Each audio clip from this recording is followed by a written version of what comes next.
চীন, রাশিয়া আর উত্তর কোরিয়া বিশ্বের কাছে ভয়ঙ্কর প্রতিপক্ষ এই তিন দেশ, কিন্তু এবার তারা দাঁড়িয়েছে একসাথে, এক মঞ্চে, এক প্রদর্শনীতে, এক ভয়াবহ বার্তা নিয়ে। 2025 সালের সেপ্টেম্বর মাসে বেজিং শহর সাক্ষী হয়েছে এক ঐতিহাসিক মুহূর্তের। শি জিনপিং, ভ্লাদিমির পুতিন আর কিম জং উন তিন নেতা পাশাপাশি দাঁড়িয়ে দেখেছেন একের পর এক নতুন প্রজন্মের অস্ত্র, হাইপারসনিক মিসাইল, পারমাণবিক ক্ষেপণাস্ত্র, সাবমেরিন ড্রোন, লেজার অস্ত্র আর কৃত্রিম বুদ্ধিমত্তা চালিত যুদ্ধযন্ত্র। এ যেন ভবিষ্যতের যুদ্ধের এক প্রাথমিক মহড়া। এই শোডাউনের বার্তা ছিল একটাই, পশ্চিমা শক্তি, বিশেষ করে আমেরিকা, সাবধান হও, আমরা একসাথে আছি। দ্বিতীয় বিশ্বযুদ্ধ সমাপ্তির ৮০ বছর পূর্তি উপলক্ষে চীন আয়োজন করে সবচেয়ে বড় সামরিক প্যারেডের, কিন্তু এটা শুধু ইতিহাস স্মরণের অনুষ্ঠান ছিল না, বরং এটি ছিল শক্তি প্রদর্শন, প্রভাব বিস্তারের ঘোষণা। যেখানে আমেরিকা দীর্ঘদিন ধরে নিজেদের সুপার পাওয়ার হিসেবে দাঁড় করিয়ে রেখেছিল, সেখানে এখন চীন বলছে, এখন আমরা খেলবো, তোমরা দেখবা। আমাদের পাশে আছে রাশিয়া, আছে উত্তর কোরিয়া। বিশ্বজুড়ে যে ক্ষমতার ভারসাম্য একসময় আমেরিকার দিকে ছিল, আজ সেটা ধীরে ধীরে সরছে এশিয়ার দিকে। চলুন দেখি কোন কোন অস্ত্র বিশ্বকে কাঁপিয়ে দিয়েছে। প্রথমেই ছিল হাইপারসনিক ক্ষেপণাস্ত্র YJ-15, YJ-19 আর YJ-20। এই মিসাইলগুলো শব্দের গতির চেয়ে বহুগুণ দ্রুত ছুটে যায় আর লক্ষ্যবস্তুতে আঘাত হানে, পালানোর সুযোগ না দিয়ে। এগুলো বিশেষভাবে বানানো হয়েছে আমেরিকার যুদ্ধজাহাজ ধ্বংসের জন্য। তারপর আসে DF-5C নামের পারমাণবিক ক্ষেপণাস্ত্র।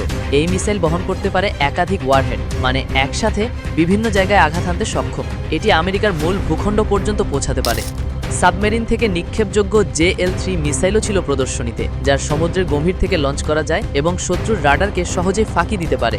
সবচেয়ে আকর্ষণীয় ছিল নতুন সাবমেরিন ড্রোন, যার নাম AJX-002। এটি চালাতে কোনো মানুষ লাগে না, নিজেই সমুদ্রের নিচে টহল দিতে পারে আর প্রয়োজনে আঘাত হানতে পারে শত্রুর নৌবহরে।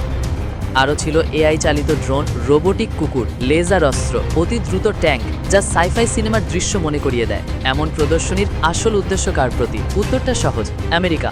চীন দেখাতে চায় তাদের হাতে এখন এমন প্রযুক্তি আছে যা শুধু প্রতিরক্ষার জন্য নয়, বরং আক্রমণের জন্য যথেষ্ট। রাশিয়ার উপস্থিতি দেখালো মস্কো আর বেজিং এখন ঘনিষ্ঠ মিত্র। যেখানে ইউক্রেন যুদ্ধের পর রাশিয়াকে বিচ্ছিন্ন করতে চেয়েছিল পশ্চিমারা, সেখানে চীন দিচ্ছে সমর্থন। উত্তর কোরিয়ার উপস্থিতি বোঝালো ছোট হলেও তাদের ভয়ঙ্কর পারমাণবিক ক্ষমতা উপেক্ষা করা যাবে না। তিন দেশ মিলে যে সংকেত দিল তা হলো আমাদের একসাথে থামানো সহজ হবে না। আমেরিকা স্বাভাবিকভাবেই উদ্বিগ্ন, কারণ এই প্রদর্শনী শুধু সামরিক শক্তি নয়, বরং রাজনৈতিক ঐক্যেরও প্রতীক। পেন্টাগন থেকে বারবার বলা হচ্ছে চীনের হাইপারসনিক প্রযুক্তি এখনও আমেরিকার জন্য বড় মাথা ব্যথা, কারণ এর গতি এত দ্রুত যে এর কাছে কোনো প্রতিরক্ষা ব্যবস্থা কাজ করে না।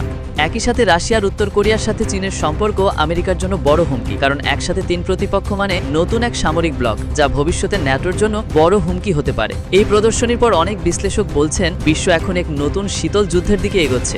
এক পাশে আমেরিকা আর তার মিত্ররা, অন্য পাশে চীন, রাশিয়ার উত্তর কোরিয়া। যদি দক্ষিণ চীন সাগরে বা তাইওয়ান ইস্যুতে উত্তেজনা বাড়ে, তাহলে এই তিন দেশের যৌথ শক্তি হবে আমেরিকার জন্য সবচেয়ে বড় মাথা ব্যথা। আরেকটি সম্ভাবনা হলো মধ্যপ্রাচ্য।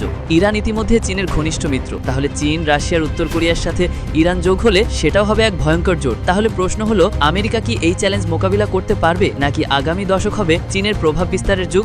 চীন, রাশিয়া আর উত্তর কোরিয়ার যৌথ অস্ত্র শোডাউন শুধু এক প্রদর্শনী নয়, এটি ছিল শক্তির বার্তা, একটি সতর্ক বার্তা, যেখানে বলা হচ্ছে বিশ্ব ক্ষমতার মানচিত্র বদলাচ্ছে আর সেই মানচিত্রের নতুন কেন্দ্রে উঠে আসছে চীন।